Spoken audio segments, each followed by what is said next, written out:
So you get fired from the cleaners. Yes, sir. What happens next? I'm in the game now. I'm on the game full time now. You feel me?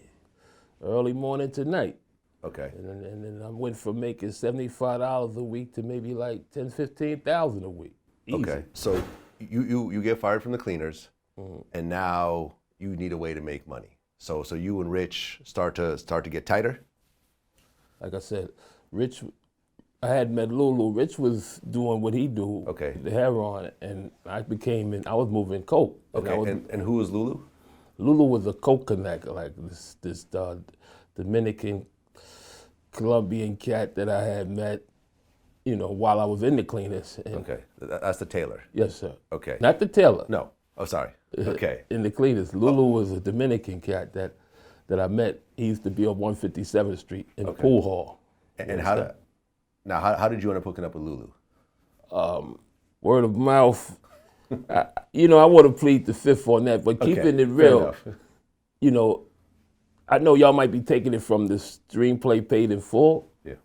And, some of that's real, but not factual. You feel me? The movies is the movies, and some things you could do and some things you can't do. Yeah. You feel me? But at the end of the day, I met Lulu at a pool hall. You feel me? And then one thing led to the next. This is what I do. Boom. And we took it to the streets. And Lulu became your co-connect. Yes, sir. Okay. And you kept that connect completely to yourself. You weren't trying to share that connect with anybody. Keeping it, Lulu was dealing with others. Don't get me wrong. Yeah. But I think we had a more personal relationship where he invited me to his home, and because he liked, how I move. I was quiet and low and making a lot of money for him. You feel me? So he gonna separate you from the others. Yeah. You get what I mean? Yeah. So and I think that's how we became like really, really close. I knew his moms, and she let me in the room, and you know what I mean? In the house, man. I'm in the house. You feel what I'm saying? Yeah. Now where Lulu was Dominican, right? Where was Lulu getting his coke from? Was it? I couldn't tell you that. No idea. I don't know. I don't have Okay. a clue. But now that we learn, it could have been the government or Yeah. through Pablo Escobar, whoever it could be. But I don't know. Did you ever hear Pablo Escobar's name being mentioned during this time? Nah, keeping it 100. Not really. Not at that time. Yeah. You That came later on. Yeah, you see the documentaries, you see the stories. Yeah. But at the time, Lulu. Not at that time. Nah. Okay. Nah. So Lulu was your connect, and you were getting the coke from Lulu and then working with Rich to move it. I was working for myself, opening up blocks, and I was moving it, man. It's like I can't because it's like you moving it.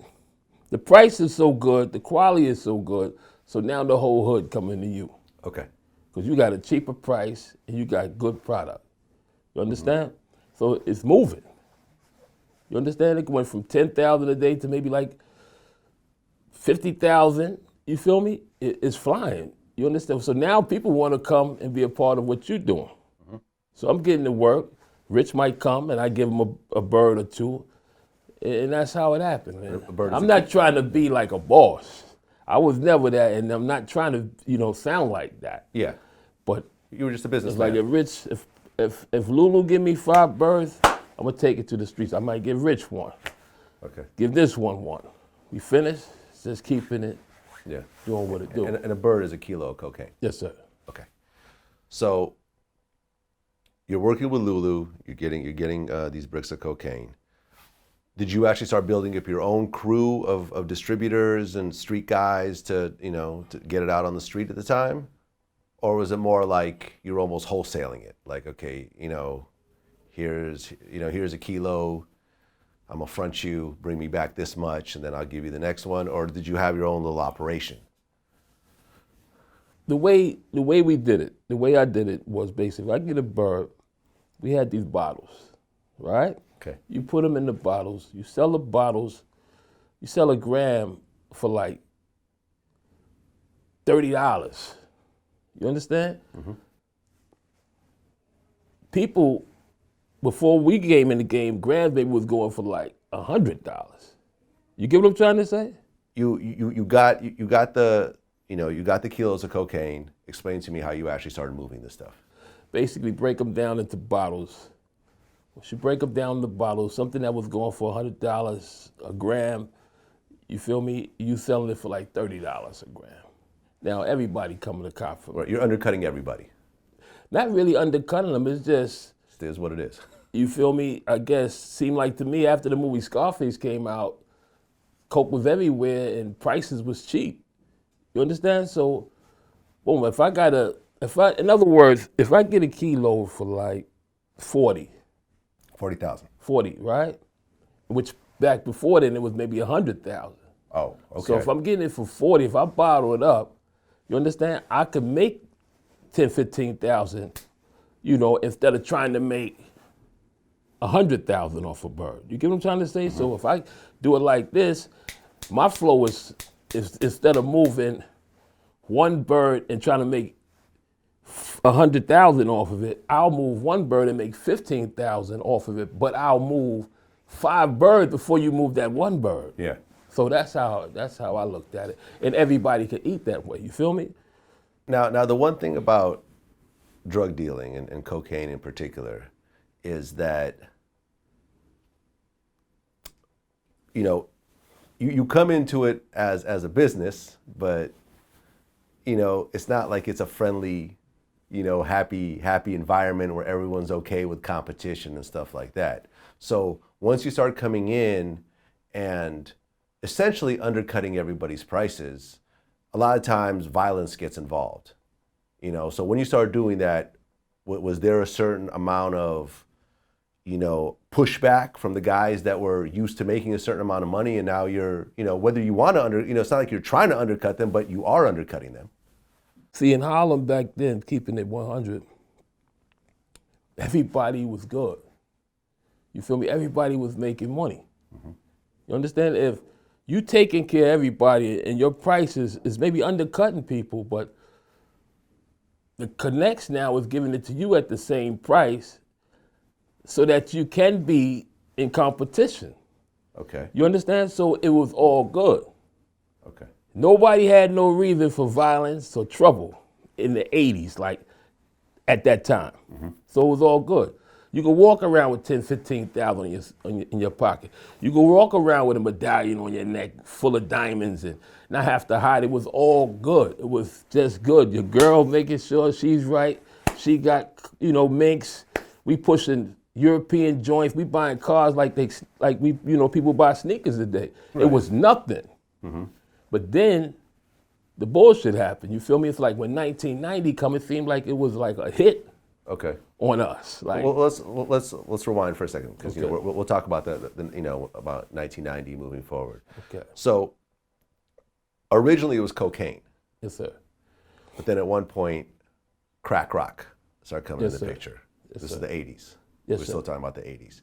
I interviewed Freeway Ricky Ross, Okay. who was like one of the kingpins on Respect, the West Coast. Respect. Yeah, you guys know each other, right? We talked on the phone before. He told me originally it wasn't even called crack. We don't call it crack. We call it ready rock. Ready rock. Yeah, we never called it crack. That's a government term. So That was the term the government used so they could hammer everybody. when did crack first hit Harlem? I believe that crack hit Harlem maybe around 84. It might have been there before, but it wasn't mainstream. Okay. You feel me? What I mean by mainstream is like on the corners, putting in bottles. I believe that in Harlem, rich people used to freebase. That's what it was called, I think, freebase. It was, it was basing before it was called crack, whatever. Then it was a spot that was on 145th Street. And that was like the first major crack spot to me that I saw. Like, that joint had to be making 100,000 a day. A day. A day, easy. But what's weird about it, when they got busted or raided that spot, they get right out because at that time, crack wasn't against the law to sell crack because when they tested in the lab, it came back as baking soda. Aha. So a lot of cats flipped from selling heroin and coke and went to selling crack because you Okay. can't get no time for this. So this went on for about a year. Right, because the police until they made a law for it. because the police didn't realize it was actually cocaine mixed with baking soda yet. Exactly. Okay. The police. I don't know. You understand what I'm Right. saying. So when you look at the effects of crack, when you look back at it today, the effects were insane. For sure. When you in the mid to late 80s, when you saw what was happening with crack in Harlem, what did you see? I seen rich people, doctors, lawyers, beautiful women become monsters, man, like fiending for this shit. Like Yeah. you see the whole transformation. You understand? People robbing their own mothers, stealing and killing for crack, man. It was a big difference from selling coke. You understand? Coke keep you trying to be a little, cool about this, but crack, you just give up. You just thirsty. Like, I'll do whatever for this shit. Right. So I never, personally speaking, I never sold crack. You never sold crack? Nah, I only sold coke. Okay. I mean, heroin had But it's no difference because some people would buy the coke and turn you it go into cook crack, it. yeah, It's cook it the into same crack. thing. But you never actually was I cooking never crack or sold crack physically. Nah. Okay. But granted, heroin had some pretty insanely horrible effects as well. For sure. Would you say the effects of heroin were worse than crack? I don't come from that era, but it's still there. Yeah. It was in the Bronx. According to a lot of cats in the Bronx was making money off of heroin.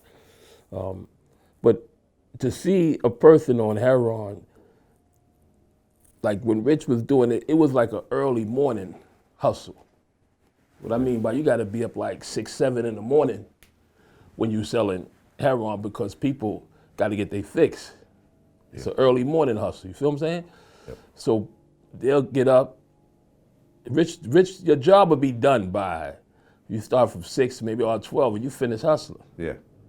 Because people, it's like they need that shit. It's like Yeah, well, you start to hurt without it, right? like a pharmacist, you need this, and people hooked on it, they gotta have it, bro. Okay. So see, cocaine is you feel me? And heroin. Different type of drug. Did you ever do cocaine yourself? Nah. Never touched it. Nah, I'm not going to say I never touched it, because to be around a room full of it, and you bagging it up, that shit going up in you. So I'm not going to say I wasn't high, But man. you weren't sitting there doing Nah, hits. that wasn't my thing. Why? It just wasn't my thing. I wasn't the type to get high, none of that shit. Gotcha. Drinking or none of that, bro. Okay, so you didn't even drink or anything else like that. Okay. So as you started to really, you started to get bigger, into this game, you're flipping this stuff and not trying to make 100,000 each time. You're making 10, 15,000, so you're able to buy more and more bricks from Lulu. I wasn't purchasing it. He give it to me. Give me what I want. Right, but then you pay him back. Yeah, he like give you on consignment. Here, boom. Here. You feel me? What was like the most you ever got at one time? The most, I'm gonna put it like this. I could get 50 birds, right? 50 bricks. 50 bricks, but it's 50 in the apartment if you need them.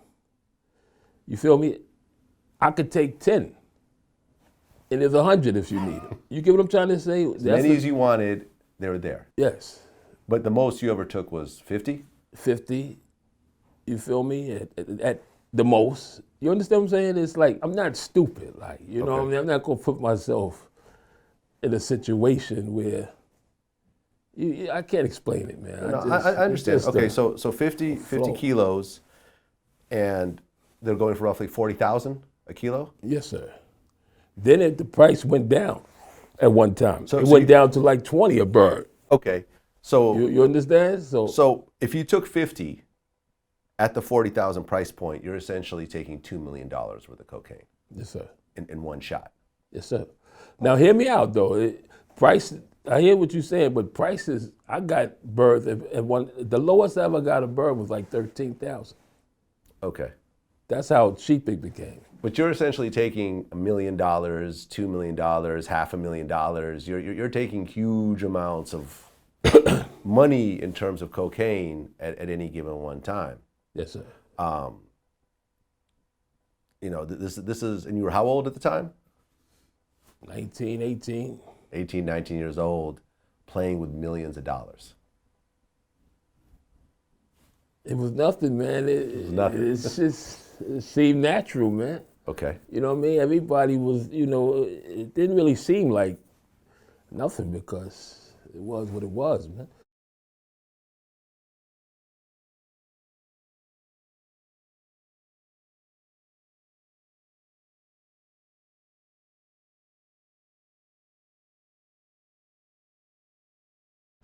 I'm a fan of Drake. I'm a fan of the idea of Drake. So, no disrespect against Drake. What do you mean by the idea of Drake? What does that mean? Meaning that if he has a ghostwriter, he's an idea. He's not meaning that it's a perception created that he's not really writing the lyrics, and it's